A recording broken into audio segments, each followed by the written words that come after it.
This week on the Final Dump, the Green Bay Packers have lost 4 games in a row for the first time in 6 years, but was there maybe a little improvement this week, or is that just moral victory talk? We'll break it all down on this episode of the Final Dump. It's time! News dump. News dump, yay! News dump. I mean, that's kind of a loaded question. It's a landslide! It's the Final Dump, presented by Game On Wisconsin.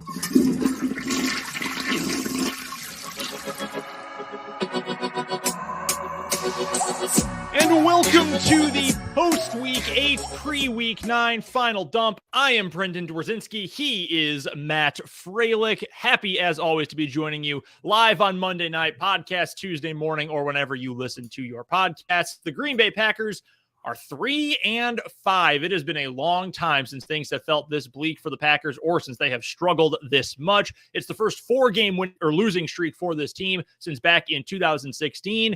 That was the run the table year. Is this Packers team capable of doing that? Right now, I've got some doubts. We're going to get to everything involving this Bills game coming here over the course of the next hour. We'll talk about whether or not this was actually a step forward, or whether or not that's just meaningless moral victory talk. Some numbers, some stats indicate that maybe Aaron Rodgers is starting to heat up. We'll get to that.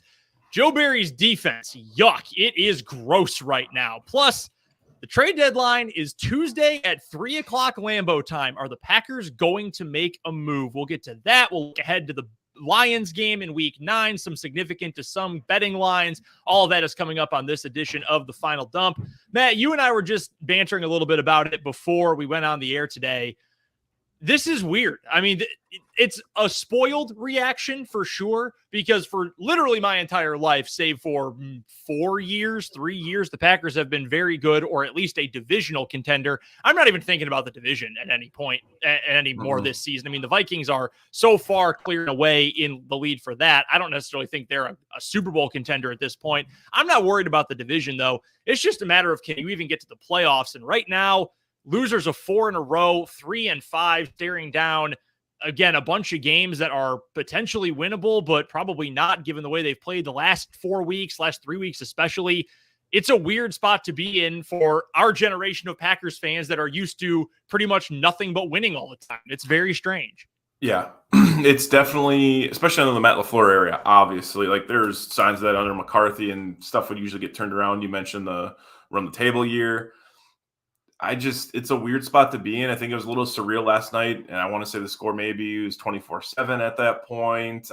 It was getting out of hand, and Tirico said something about just like how this is just like strange to see the Packers in a, just a squandering area. And it's like, you try not to get exposed on national television, and as a fan, you're sitting there and you're like, man, I hope this game goes okay. And then it's getting away from you. It's like, to have like the broadcast kind of comment on it, I think is even just more glaring, because they're not, they obviously know what's going on with the team. They're super, super high-end 1%ers of what they do at their job. But for them to be able to diagnose, like, in one game, like, or even maybe some of the preview they did starting Thursday, like, to see they can kind of see the same stuff we're seeing is kind of alarming to me. A ton to get to, but yeah, I think I'd been mulling over the fact maybe the last 2 weeks, like, can we catch the Vikings? As of yesterday, I've pretty much put that to bed if we can beat them in the division. Right now, obviously, they even have the tiebreaker on us. Eventually, we'll be able to play them again and maybe go stalemate on it. But it's trying to make the playoffs now. It's a little bit easier. There are 7 teams. There's an extra game to be played. But right now, there's not much room for hope for me. I mean, there's the NFC's showing some, maybe contenders that might be pretenders with Seattle and Atlanta. But overall, it's the NFC West is super solid. The East isn't half bad either. It's tough sledding for the Packers. I don't really know where we go from here. And that was the other thing we mentioned before going on. It's like, dude, I was like, are we just like a middle of the road team right now? Like, what are we even like? What are we vying for? Like, what is the point of showing up at this point? Like, it's just it's tough to look at, and I feel like a lot of people are uncomfortable. Aaron Rodgers included. Matt LaFleur especially looks super uncomfortable, like on his halftime comments he made to the sideline reporter, who I should know her name, but he just doesn't look comfortable in his own skin. And it's like a lot of adversity that this team's going through, that he's he's never been a head coach with these sorts of high expectations year after year after year. And all of a sudden it's just falling apart right in front of your eyes. And couple different players in free agency, it could be a whole different conversation we're having on a spooky Halloween night. And when you talk about, where do we go from here? What are the expectations? What are you actually playing for at this point? We'll get to that more when we preview the trade deadline, which again is coming up at 3:00 Limbo time on Tuesday, and what, if anything, the Packers are going to end up doing. But I think the best place to start is with our guy Gil on the Game on Wisconsin YouTube comments. And he says, even though it was a loss to the Bills, yesterday felt better than the other losses. First of all, shout out to Gil. Shout out to all of the usual crew in the Game on Wisconsin YouTube comments, Facebook comments, and the rest. Love you guys. That is where we wanted to start with this show. And whether or not this game was actually a step forward for the Packers. And I understand where that notion comes from, right? They were an underdog by 10.5 to 11.5 points, depending on when and where you got that spread on Sunday, Saturday, whenever you ended up taking it last week before the game.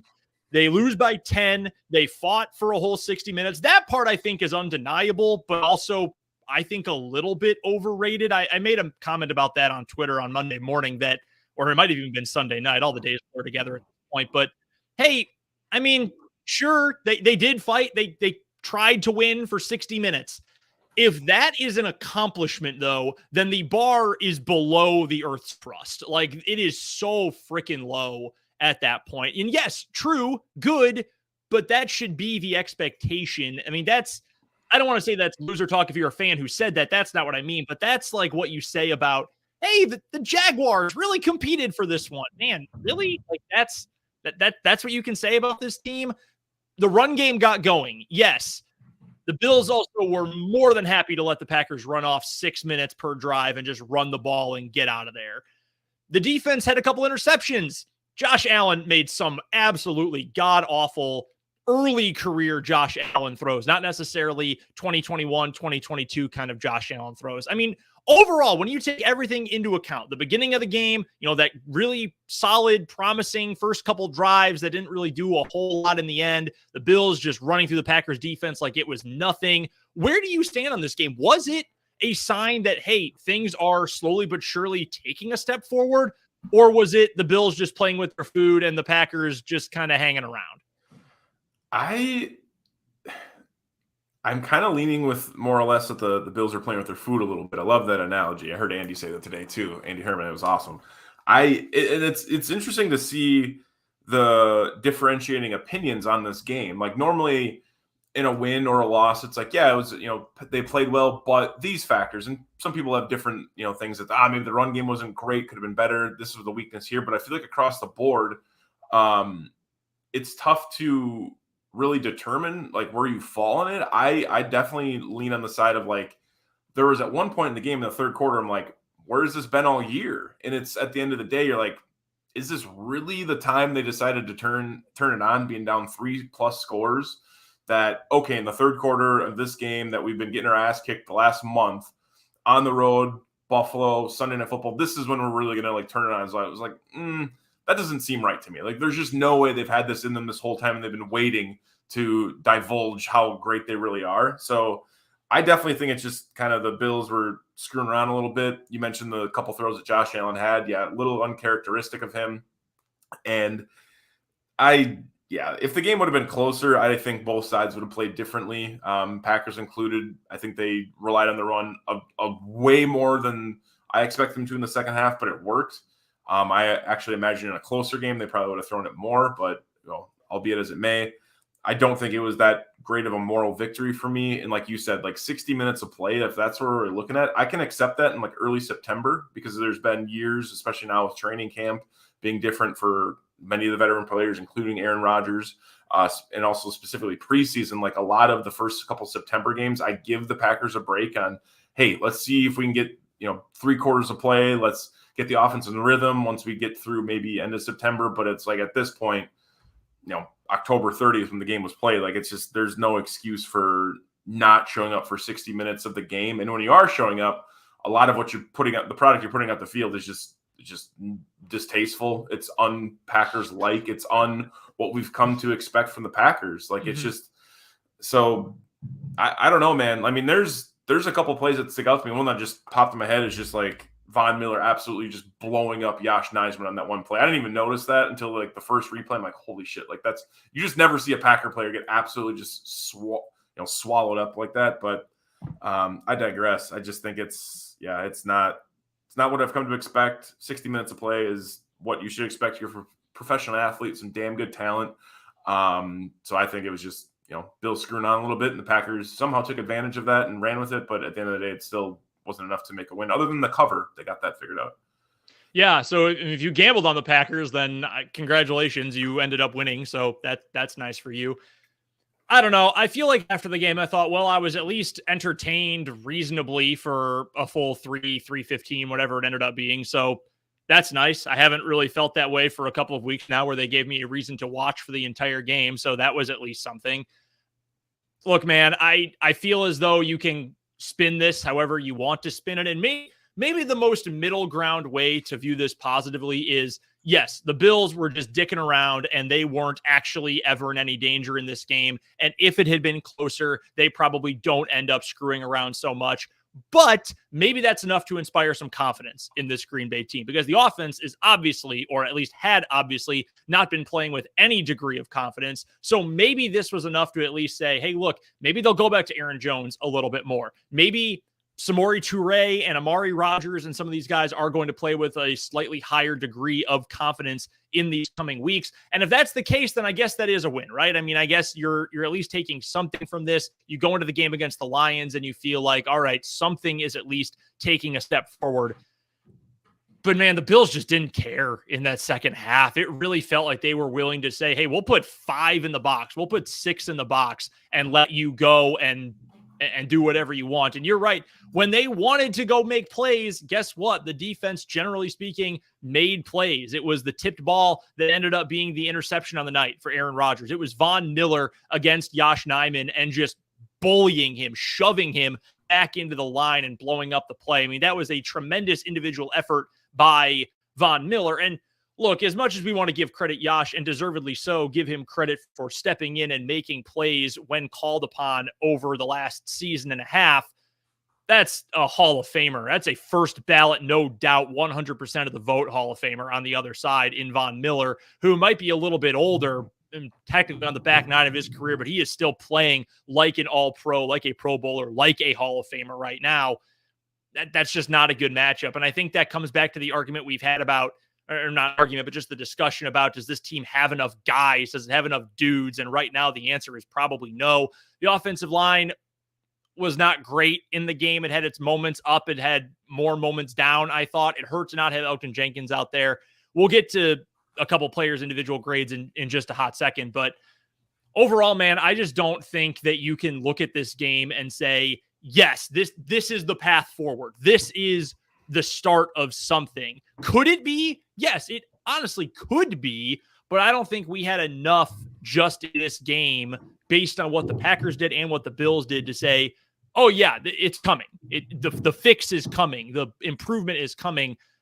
I just don't think we saw enough to dictate that, yes, we have proof of that. Now, I will say, and I think there is at least one metric, one statistic that does back this up, Aaron Rodgers is eating up a little bit. And I am saying that as a person who has not bought all the way into, he's the biggest problem, he sucks, he's garbage, time to move on, trade him at the deadline, should have traded him before, etc.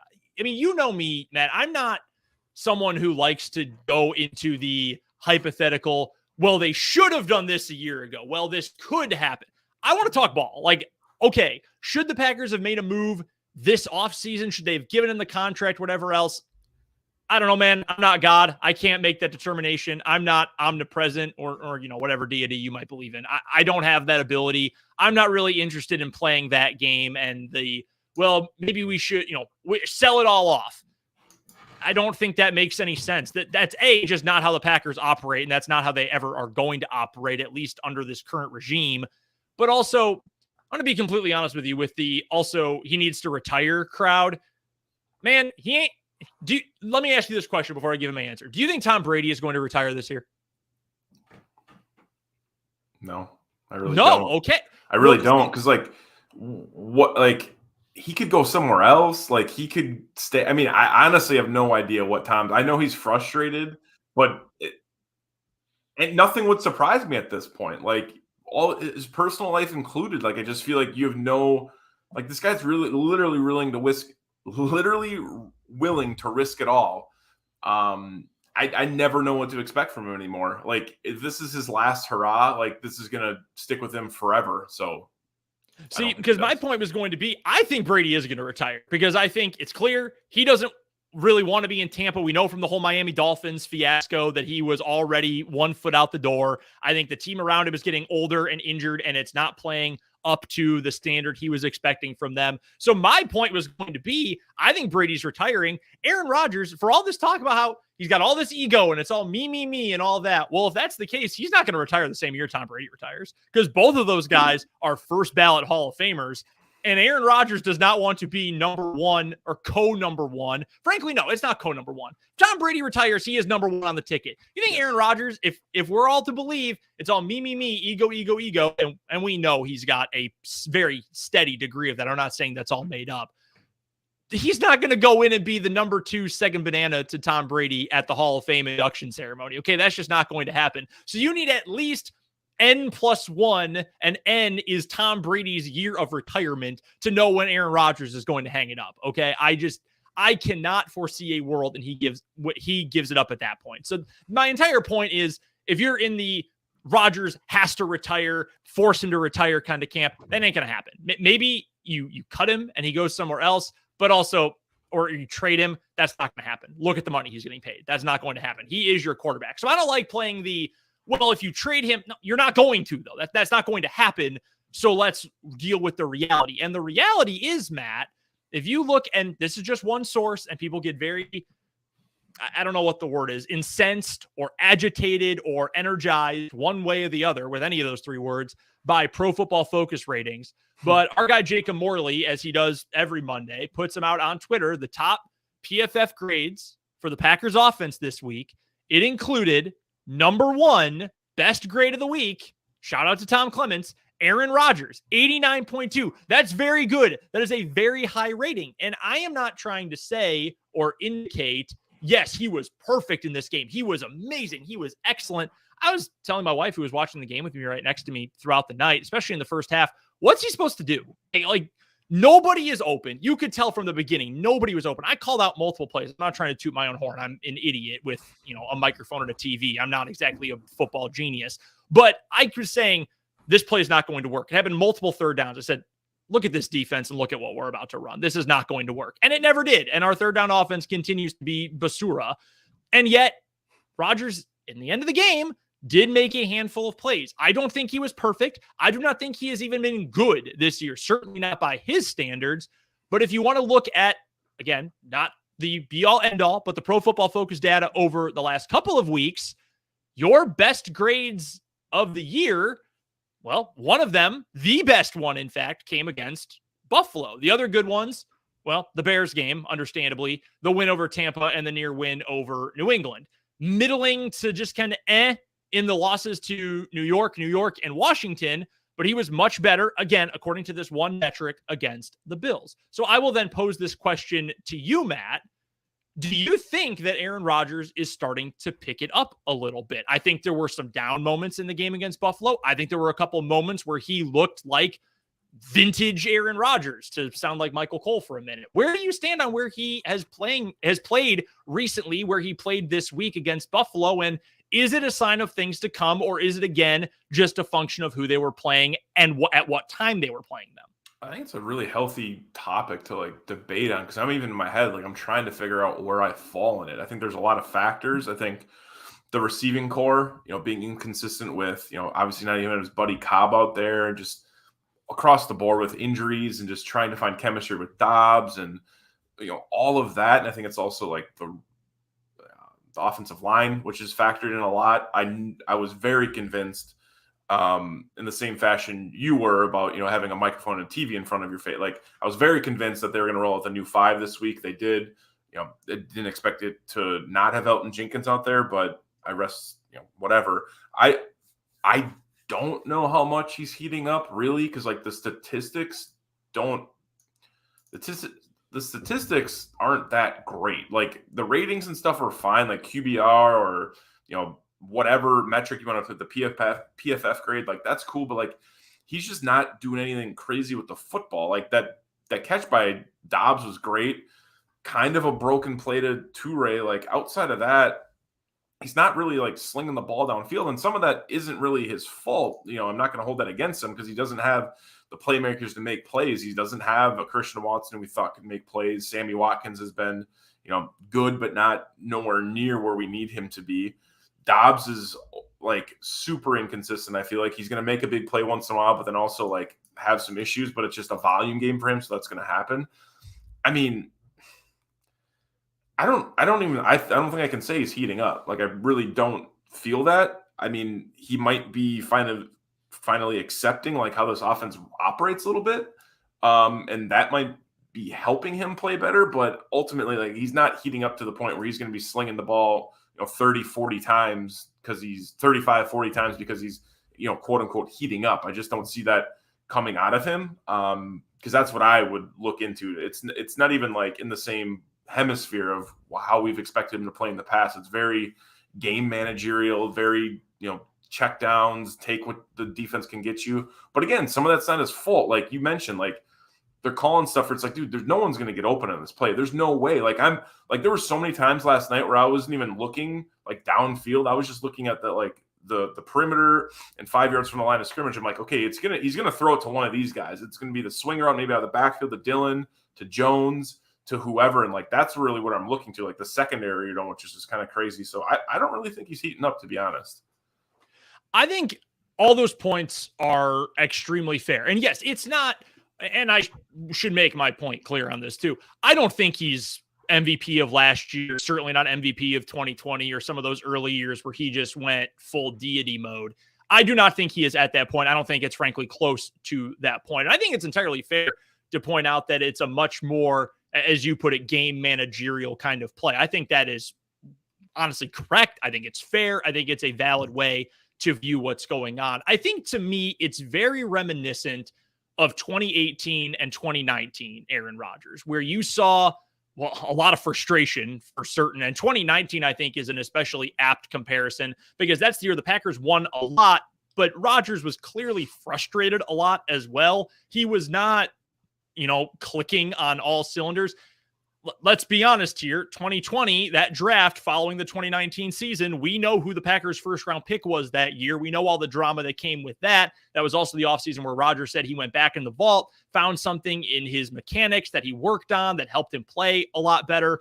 This reminds me a lot of 2018 and 2019, though, because there's a lot of the frustration. It's all about the flashes. It's about the moments where you say, damn, that looks like the Aaron Rodgers we have come to know. Go back a week. Go back to the Washington game as an example of this. The touchdown throw to Aaron Jones. Jones made a great play in the end zone. He was running that, I believe it was a running back wheel up the far sideline, the left sideline to the offense. Rodgers made an incredible throw to get him the ball. Again, Jones made a nice play going up and climbing the ladder to get it, but Rodgers made a hell of a throw to get him the ball. And you say, damn, where has this been all year? Where is that magical stuff? This game against Buffalo, the throw to Dobbs, it was a very good throw and a truly great catch to make the touchdown. So it was a good job by Rodgers, a great job by Dobbs to make it happen. The touchdown to Toure, yes, you're right. It was a broken play, and it was kind of the scramble drill, quote unquote, backyard football kind of stuff. I thought it was an extremely veteran savvy job by Toure to be able to work left, cut back to the right, and get open. I thought that was an amazing job by a young receiver. And I thought it was a great job by Rodgers too. Patient, wait, find the opening, sling it. It's a dart on a rope, and he gets it to him. That looked like vintage MVP kind of Rodgers with a veteran receiver, as opposed to frustrated with the offense, frustrated with the young guys, Aaron Rodgers, working to a 7th round pick from one of the Montana schools, then a transfer to Nebraska. I mean, it seemed almost out of character for what we've seen this year. So we see these moments, or at least I have seen these moments, and I might be wrong. You might think I sound ridiculous for this, and if so, that's entirely fine. Again, I have never lied about the fact that I am a moron. But it just felt like there were those moments where, damn, it is there. Like you can see You can see the vision, so to speak. You can see that it is in there still somewhere, but he's either not trusting what he's seeing or, and I think this is correct most of the time. I think both these points are correct most of the time. Dudes just aren't open, and there's just not anywhere to go with the ball that's leaving that open. That's partially on the receivers. That's partially on young guys still not being fully acclimated to the offense. I think that's partially on the play calling and play designing. So that comes down to Stenavich and LaFleur, among others. Jason Vrabel, the wide receivers coach, among others. Tom Clements at quarterbacks coach. All those guys. It comes down to them. I think heating up is, a spectrum. Like most things, it is a spectrum here. Yeah. You can say heating up in that this is NBA Jam. He's on fire. He can't miss. He's shooting half quarters and they're going in. There's that at the far end of it. There is the back end, which is no, ice cold, freezing cold. I think he is sliding more toward the good end in that he was previously in the freezer, in the ice cube tray. Now he is getting to simmering on the stove. I can give you more cliches and idioms if you like. I've got them for days. But that's essentially where I think he is. Heating up is not necessarily en fuego, on fire, but I think in this situation, it's more so it's getting there. You've turned on the burner at this point. I'm optimistic, especially like the two-ray play. Like that's a fun play to really like what. Like that took me by surprise. Like I would never expected that to happen in the game. Like you said, no. Like, and it's like, even with those receivers, it's like, dude, why would that have happened? Like two reasons. This is his second game he's been activated. Like really his only time on offense he's been getting. It's a hell of a play. I just want to see those more abundant because it's like, how many wow plays have we really had from Aaron Rodgers this year? 4 or 5? Like I can't think of anything that's like too crazy. A lot of, the Dobbs ones, there's a couple that he's dropping stuff that's unreal once in a while, but it's never to like, extend a drive. It's almost kind of like it just happens and it doesn't really mean all that much in like crunch time. Now, relative to NBA Jam, because that's exactly how I was interpreting it, you're just going flying like triple windmill, somersault through the lane. That's kind of I was referencing as is he heating up? So in that sense, obviously not. He's warming up for me. Like it's getting there, but again, like how many? I don't know. I just need to see it more consistently. I guess where it's like it's cohesive with the run game. It's cohesive with whoever you have out there, dude. Like I know it sucks, but like the receiving core is going to be what it is all year. It's going to be going through these cycles of injuries and cycles of like inadequacies with these young guys. You just kind of play through with it, but I think there's optimism to be had because he can do it at some point. It's just not where it needs to be for me to say that like he's like on a trajectory to having an improved statistical or NBA Jam second half. You mentioned that this is the group that the Packers are going to work with. This is the group that Rodgers is working with. And as consumers, as fans, as media, whoever, this is what we are going to be watching the rest of the season. I want to hold that thought because we'll get to the trade deadline and if there's going to be any change coming up here in just a moment. In the business, that's what we call a segment. That's what we call a teaser. But I want to get to the defense and I want to get to this Bills game in particular. And I believe it was Matt Schneidman, and I can get to his exact quote on Twitter from this game, but I thought he summed it up pretty well, essentially saying that this defense sucks. And it's painful because we went into the year, Matt, so excited and optimistic about where this defense was going. Because at the end of last season, it was, all right, maybe we were wrong about Joe Barry. And in fact, I thought, yeah, I was wrong about Joe Barry because he got a lot more out of this defense. And if you can build on that, you've got consistency, you've got talent, you can get to another level with this. The defensive backfield has been together for a year now. Even though Jair was hurt, he's been in the room, and he's the one you worry about the least. The linebacker core, you've got Campbell, who was a first-team All-Pro, and now this rookie in Quay Walker. You can turn this into something. The defensive line, it feels like you got a little help for Kenny Clark on the 2 defensive end spots in the 3-4 next to him with Lowry, who played pretty well last season. You add Jaron Reed, you draft Devontae Wyatt, TJ Slayton has legitimately taken a step forward this year. You should have some pieces that can aid you there.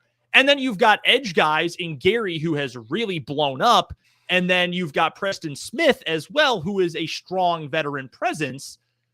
But what have you ended up with instead? You have ended up with Jair playing really well. He was awesome against the Bills. I know he was not on Stephon Diggs a lot. I thought Matt LaFleur gave a good answer as to why that was the case on Monday. But when he was out there, he shut down everyone who came near him. So if anyone was talking shit, and Josh spoke it all freaking game long, he at least backed it up.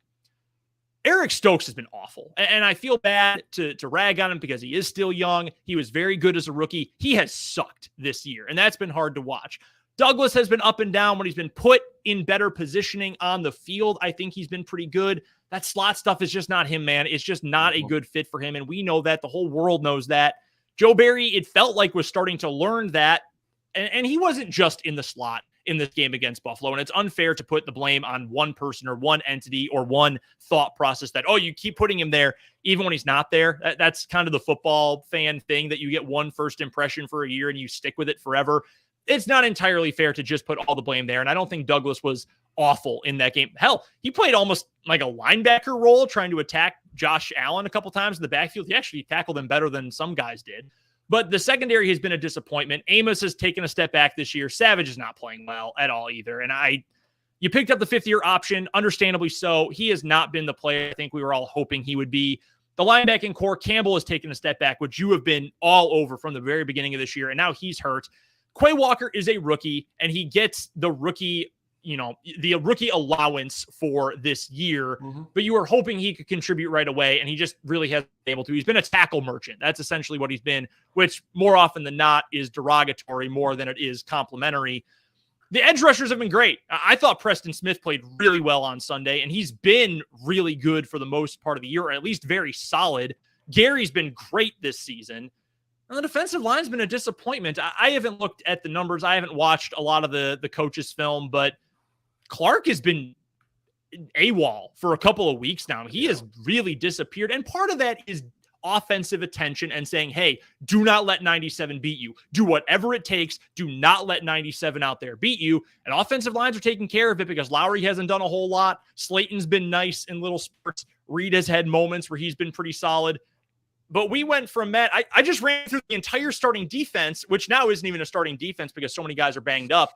But you went from, damn, you can see the vision with this group. You can see it happening. You've got a lot of talent, to, Christ, this group sucks. And it plays soft. It plays slow. And I think that kind of comes down to Barry. There was one play early in the game, and I know I'm really going off here, but there was one third down, I believe it was, early in the game. And I want to say it was a throw to Devin Singletary. Don't check me on that. I really should watch the tape to make sure. But I believe it was a little check down to Devin Singletary. It was a 3rd down and 7. Short throw about 3-4 yards down the field to Singletary, right in the middle of the field.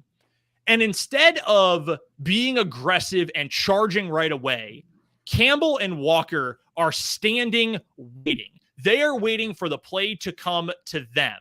Instead, Singletary, who started the game pretty well, takes off, splits the two of them. They become the aggressor offensively. Singletary becomes the aggressor with the ball in his hand, splits the two defenders, gets about 8 yards, 9 yards to the play, converts for a first down. That can't happen.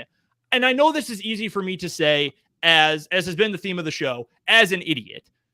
But wouldn't you rather, and I'm speaking on behalf of fans and I guess coaches to a degree and maybe teammates. I don't know. I can't speak for anyone else other than how I perceive it.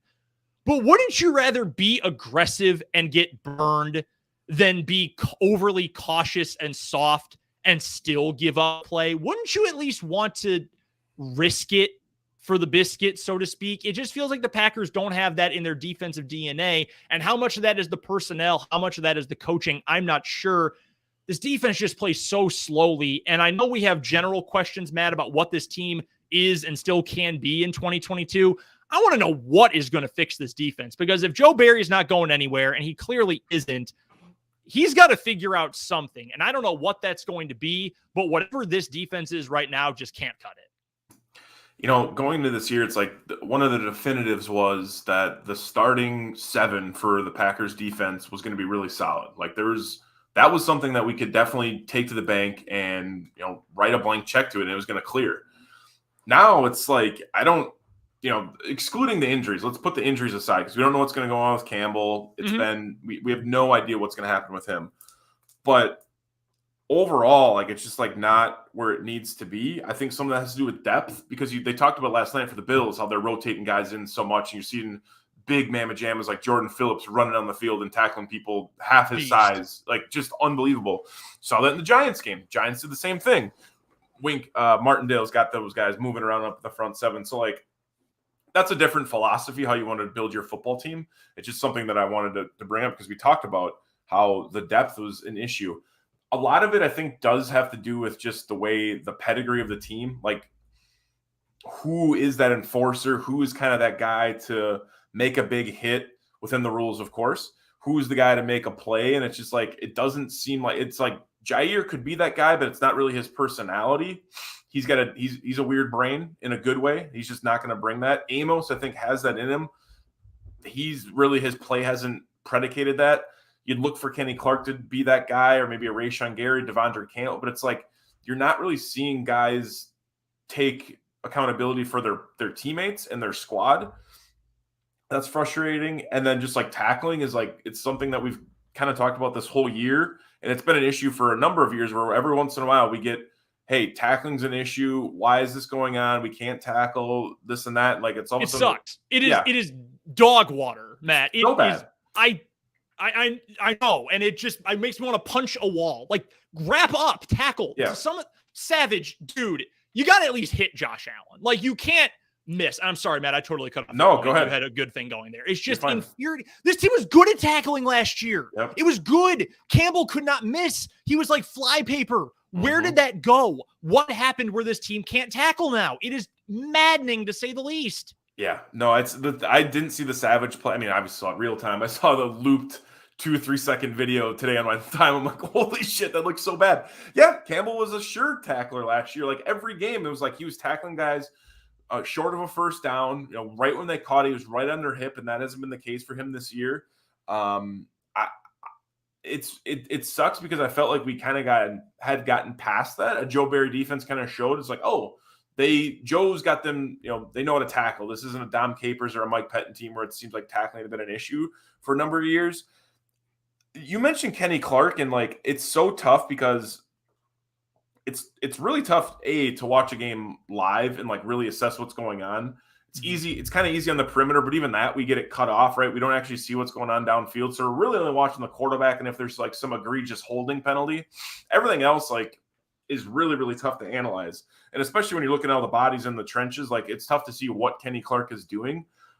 And I always give him the benefit of the doubt that he's receiving double teams. Like I just throw like, oh, I'm sure he's getting double team. I'm sure he's getting double team. I'm sure he's getting double team. It's like eventually, dude, you got to be a guy. And like they're clearly running right over the top of you. Like they're pounding the snot out of the ball with some running backs this year from the opponents that aren't that great. Like Devin Singletary having an above average year for himself, but realistically in the grand scheme of things, he's not that great of a running back in this league.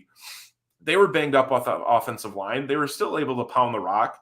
I don't know. It's just like the tenacity. There's no grit. There's a lot of flashy players on paper, and it looks good on a Madden, depth chart when you set it. But at the end of the day, it just doesn't have that zest that it needs to have. It could be a faceless name. That's all we need. But or nameless face. I digress. Like they just need to have some guys that are actually going to go crazy out there. And it just like doesn't seem like they have that. And I don't know if it's Barry putting the guys in the wrong positions yet. I don't know what it is, but they just don't seem to have that grit and that tenacity that they're going to be able to you knew Josh Allen was going to go for a sneak on that one when Gabriel Davis pushed him and he got 5 yards. Like, how do you not? I know he's big and I know they're giving him like that extra turbo boost, but it's like, come on, man. Like you got to be able to, someone's got to be flying in there and cracking that guy. Cause like how many shots like that are you going to get on Josh Allen in your life? Not many. I found the tweet from Matt Schneiderman, by the way. And yeah, he pretty much said that you've got all this first round talent. You've got guys who have produced in the past, and yet it's still this bad. And look, some of these guys have regressed. Some probably just played out of their minds last year. Douglas stands out. Not that he's been awful this year, and I don't want to rag on Rasul, but Savage has been what he's been. And at this point, there's probably less so, well, if he does this, if he can get there. No, this is what he is at this point. This is Rasul Rasul. I'm sorry. But this is what Darnell Savage is. He is this guy, and that's not a great safety right now. Devondre Campbell probably played above board last season. You've just got all these guys who are just guys right now. And could they be better? Yes, they've proven they can be. Until you get something at the top that's going to change and put them in a better position to be aggressive and succeed, I don't think it's going to happen. And our guy Gil chiming in on the Game on Wisconsin YouTube comments, adding in that, is that Kenny Clark's fault? Do we need to point our fingers at the other interior defensive linemen? It's an entirely fair point. I mean, we talked last season about how I'm blanking on his name. I literally just said his name. Dean Lowry. Dude, the Packers have destroyed my brain. My brain is like Antonio Brown's brain right now. Not in the like assault way, just in the way it's like Swiss cheese right now. I just can't get to anything. I'm very tired. But anyway, Dean Lowry, we talked about all last season. He was playing really well. Part of the reason for that was Kenny Clark was eating up double teams and was just destroying guys, and Lowry got free. Now, if you've got offensive lines or offensive game plans that are essentially, okay, up the middle, block Kenny Clark, will take our chances with everyone else. Well, teams are taking those chances, and it's working because Lowry can't get home and because you aren't getting home enough with Reed or Slayton or whoever else. Why it's not even playing, it's frustrating. But you have to think, we've seen these guys play better.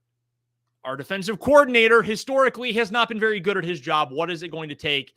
Probably more than tackling air. Remember that last season? Remember he's full of energy. He was fake tackling dummies and fake punching bags in the meeting room. Maybe it needs to take more than that. Maybe you should put that energy toward a more aggressive defense. I'm not a defensive coordinator for a reason. I'm not a defensive coach, a defensive player for a reason. It just feels like there's something obviously missing, and someone who brings it all together who just has not succeeded in that regard this year.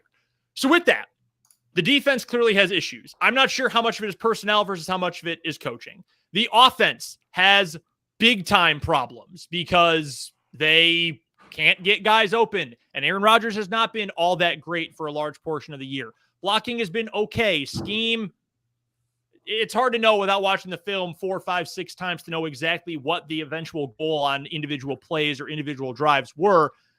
So that brings us to Tuesday. 3 p.m. Lambeau time on Tuesday. So if you're listening to the podcast on Tuesday morning, you'll be good to go. If you're listening to this after Tuesday, make sure that you know if we got something right, we're geniuses. If we got something wrong, we were just kidding. Do the Packers make a trade? Do they end up getting something done? And do you want them to get something done? Because there is a discussion to be had, Matt. Do the Packers go out and make a move just to make a move? Do they go out to make a move because they actually think it'll get them closer to making the playoffs?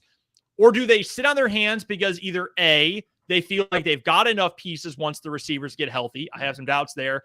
Or they sit on their hands because they feel like they aren't a playoff team and they'd rather get the higher draft picks. I want to get to one quick point here from Lily Zhao, who tweeted out this quote from Matt LaFleur, who said that he and Goot haven't talked. They've been having talks for weeks about whether or not they should go acquire someone at the deadline. We are already pretty much guaranteed, even without this quote, that we'll get the Packers were in the mix tweet. Those are going to come at some point on Tuesday. But that LaFleur added that the right opportunity needs to present itself because they're, quote, not going to just do a silly deal. So again, I'll bring up the question to you, Matt. Is a trade going to get done before the deadline on Tuesday? I don't think so. I look at the path of the position they would go acquire. Receiver probably is number one on my list. We talk about all the time the chemistry between Rodgers. How long would it go and take to get a chemistry with a Brandon Cooks, a Jerry Jeudy? Like, how long would that take?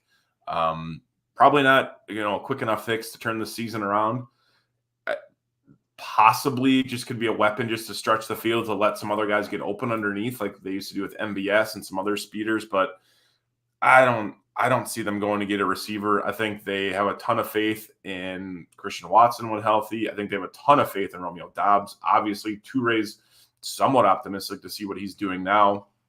Whether or not Cobb can come back in full capacity, Sammy hamstring he's able to come back a little bit. I know you're holding your breath on that because it'll happen soon. Allen Lazard depends with his shoulder. Like, I just don't see them putting another guy into that receiving room, which is like, we're just going to roll it there who they have.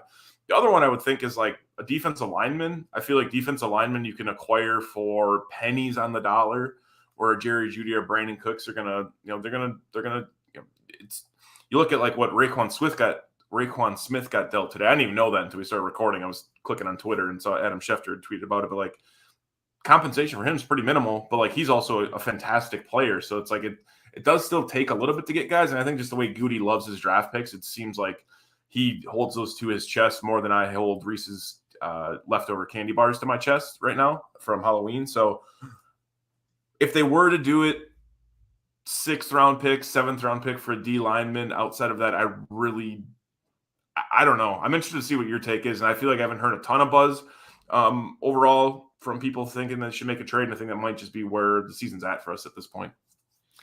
So a couple of things I want to note really quickly. Our guy, Iowa Joe, on the Game on Wisconsin YouTube says, I think if they make a move, it's going to be a low-level deal no one saw coming. I think that's certainly possible. You end up with a guy who, you've heard of, but, oh, really? You traded for that guy? Okay, I could see that. I think that would probably come in the way of a receiver like, hey, we wanted a guy who was on his rookie deal and who had multiple years left, so we went out and got someone. It just happened to be a guy who was a 6th round pick 2 years ago or whatever it ends up being. I could certainly see that being the case. I think it's also interesting, Gil jumping back in the YouTube comments and saying better odds of trading away or trading in or bringing in. You know my stance. It is going to be bringing someone in.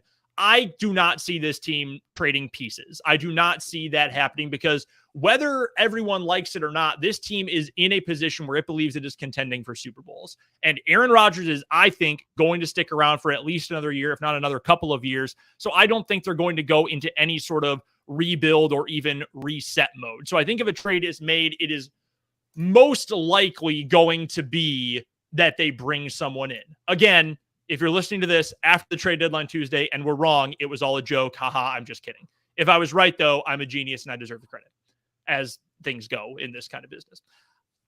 I think the Packers are going to make a move. If it's not someone who's a real game changer, I do think there will be some sort of move that is made. At some point, you need to get more bodies. Like, you need more dudes at wide receiver who can just come in and play, because with Lazard hurt, with Cobb on IR, Sammy Watkins is going to get hurt 14 seconds into the game against the Lions, because that's just what Sammy Watkins does and has always done since he was in Buffalo. Then we went to the Rams, then we went to the Chiefs, and then the Ravens, and now the Packers. He just gets hurt all the time, and I'll toot my own horn because I was right about that. So you just need more bodies, and something has to be done to get more bodies.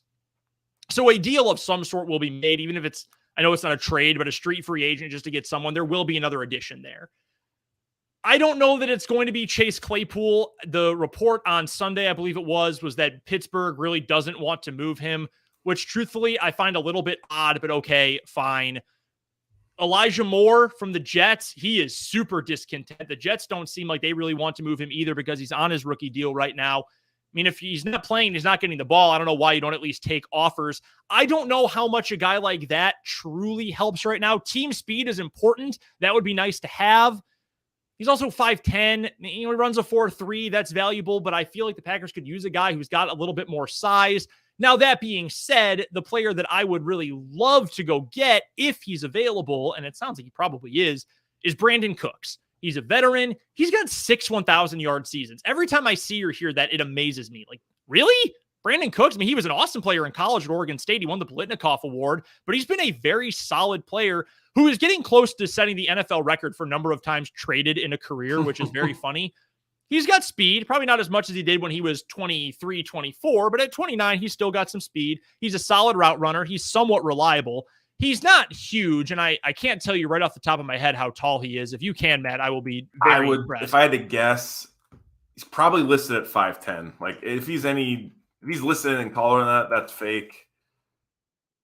5'10". Everybody, at home, wherever you're listening or watching, round of applause for Matt. He is indeed 5'10". So yeah, that kind of poo-poos my whole, you need a bigger body. But I do think he is more reliable than Moore because he's got a bigger body of work than Moore. He's buddies with Randall Cobb, so you know he's going to get the lowdown on what playing with Aaron Rodgers is like at the very least.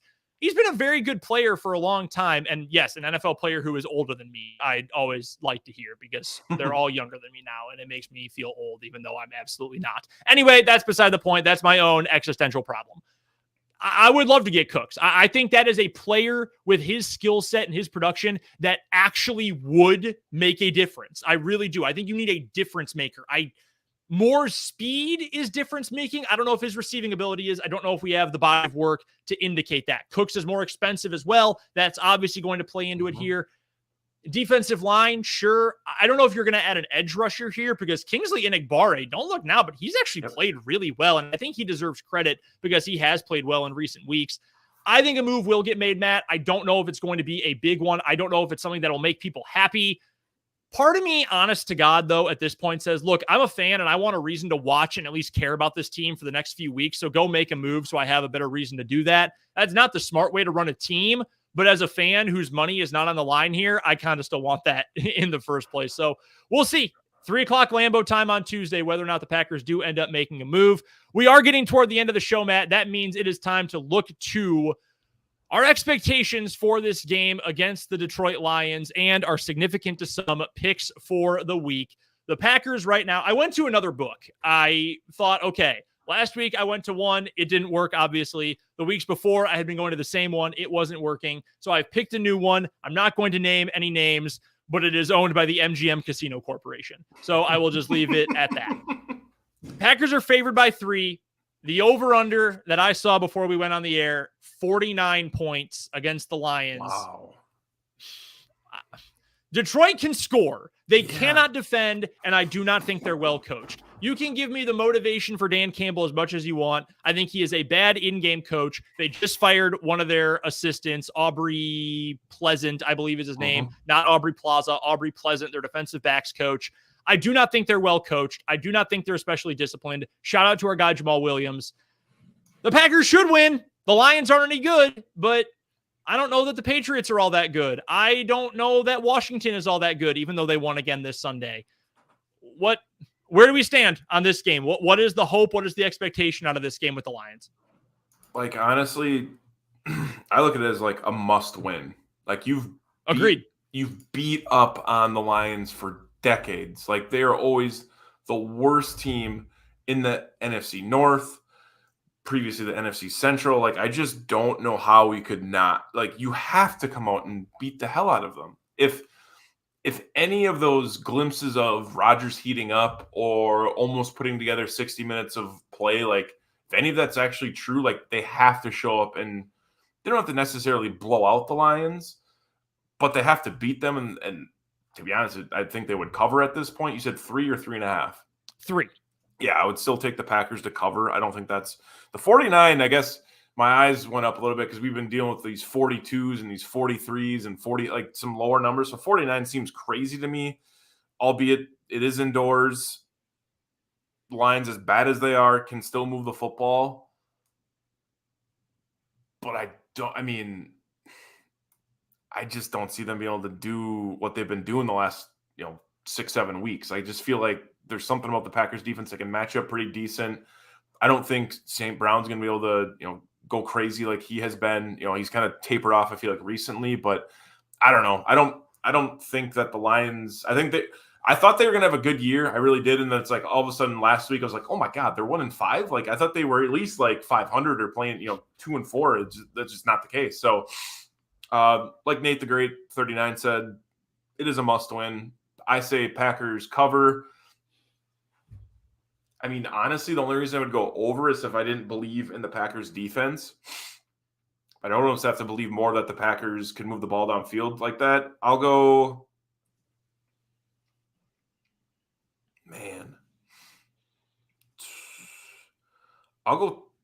go with the under. I'm going to go 27-20 Packers. I think the Lions are a bad team. The Packers aren't exactly a good team right now, but the Lions are a bad team. They can run the ball. They've got some talented running backs. Jamal Williams has been awesome on the goal line. Again, shout out to Jamal. DeAndre Swift's a good player. We know what Jared Goff is. They've got a couple of guys in the receiving game who can be dangerous. TJ Hawkinson is worrisome. You also have the worry of Amon-Ra St. Brown as long as he's good to go. And as far as I'm aware, he's still healthy, so he should be able to go on Sunday. Those are some worrying pieces. Their defense really can't stop anyone. They got out to a big lead against a Miami defense, or a Miami offense, that has actually played really well this season. Tyreek Hill is on pace, by the way, to have the single greatest receiving yard season in NFL history, which is crazy. He is on pace right now to just barely become the first 2,000-yard receiver of all time, which is wild. Also different when there's 17 games, but that's beside the point. If you can't move the ball on the Lions, man, I know El Jefe, Jacob Westendorf, said this on Twitter on Sunday during the game, but if you cannot move the ball against the Lions, it is over. It is toast. I'm going to give you the dickhead pick. I'm going to give you the loser. I can't believe you copped out with this answer pick. I am going to go Packers 26, Lions 23. That is exactly a 3-point differential. And that is exactly 49 points. I am sorry. I hate myself too, not just for this pick, but for other reasons as well. I hate this pick, but I'm going to go with it because why? Are the Packers more talented than the Lions? Sure. Are they more well coached? Are they better coached? In theory, yes. Should they win this game? Yes. Are they going to? They haven't really given me a whole lot of reason for hope in the last couple of weeks, but I'll say the Packers win. I'll say they win by a field goal. It's going to be ugly. It's going to be gross. Maybe you got a little bit of confidence and confident momentum from this game against the Bills. I don't know that I necessarily believe in that right now with where this team is going. 26-23, Packers win. They stop the bleeding. They keep their postseason hopes alive. Brandon Cooks, 3 catches, 38 yards, and that's his line in this game. Again, for the third time, I will reiterate, if that actually happens, I am a genius. If it didn't happen, it's all a joke, and I've been kidding this entire time. I don't know, man. I'm hopeful. I hope for the best. I guess at this point, though, you have to expect the worst as well. I don't know. I hope they win. Please allow me to keep my sanity and win so I don't have another Sunday ruined. That's my hope. Don't ruin my weekend. I kind of agree with that. Like, it's wild shot to throw the stat or the box score out there for Brandon Cooks. Although I respect it, you got to manifest it, like Aaron Rodgers says, right? You know, Words are spelled because they cast spells. So I think if they don't win this game, man, I honestly don't know what to think anymore. Like, I really don't. Like, I feel like we're already limping week to week at this point. It was a pipe dream for them to beat the Bills. But now it's like, okay, like, what are you guys going to do each week? Are you going to show up? Are you going to roll over? Like, are we going to fight to get in the wild card spot? Like, what is this team going to look like? I think there's just a lot of, I don't know. It's just been a crazy year, man. Every time I think about the Packers, every time I talk about it, whether it be on Final Dump, whether it be on Pack-A-Day, whether it's just with my dad shooting the breeze with my buddies coming over for the game, like, it's just like I don't feel like this team is as great as they should be. They're underperforming immensely. I don't know what the problem is, but at the end of the day, like, can we just win a game against the Lions? Like, I think their expectations are very, very low at this point, and that's okay. So beat the Lions, please. Beat the Lions, please. What a great... This isn't like 2016, run the table, beat the Lions so you win the division and get the home game. This is beat the Lions to prove that this season isn't all the way into the toilet, currently spiraling into the gutter, into the pipes, whatever. What? This sucks. Like, what a terrible place to be. Please, begging you to beat the 1-6 Lions. Jesus Christ. Well, we're hoping for the best. If they don't, you can tune in next Monday or check out either of our Twitters and watch the meltdown happen. Probably me. You are much more restrained on your Twitter and are much better about being selective in what sort of hate or bad vibes you throw out there. I just have a freaking meltdown every week. I had to stay completely off my phone, save for about 30 seconds on Sunday Night Football because I just could not take it anymore. And I knew no one else wanted to see me bitch and whine. So hopefully they get the win. You can follow along with the two of us on Twitter. You know the drill at this point. Matt's on Twitter at Matt_FRA_. I'm on Twitter at BrendanDZW. We'll be reacting throughout the whole game. And of course, we'll join you next week to break it all down. Matt, best wishes. Keep your sanity. Enjoy the game, hopefully. Can we go up like 14-0 in the first quarter and just cruise? Like, that would be really nice. I know it's not going to happen. I would really appreciate that, though, for my own mental sake. Enjoy the game.